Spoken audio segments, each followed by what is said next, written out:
Hello, everyone. Making a video to talk about something that I really don't think is talked about much: the Assumption of Mary. Now, for those who don't agree with this theology, you can just move on or listen, but be respectful, please. Now, the Assumption of Mary. Now, according to tradition, Mary had a death, but then after her death, her body was bodily assumed into heaven. She didn't have a resurrection.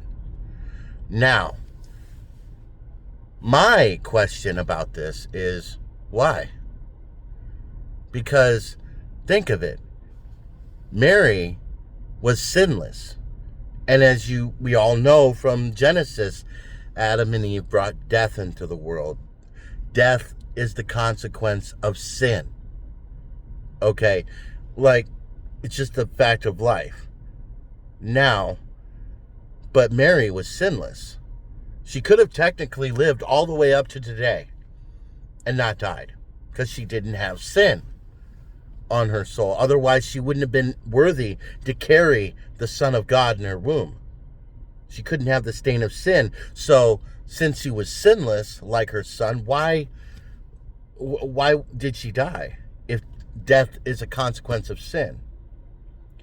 My thoughts on this is I think she died and was assumed into heaven because people were starting to recognize her.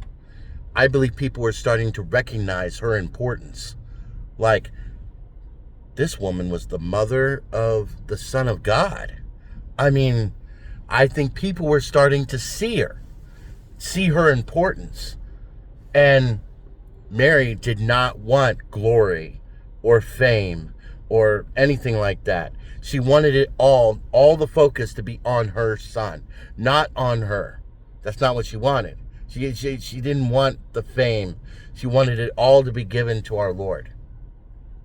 So I think when she was starting to be recognized, that was when, by the people, that God took her bodily into heaven and allowed her to die. That's what I think. That people were recognizing her for who she was and her importance, and it was just time. Which, gotta think, why would she remained on earth for a time anyways, after her son's death? Perhaps it was to help guide the early church. But these are my thoughts. I wanted to share them. God bless. Godspeed. Say that rosary every day.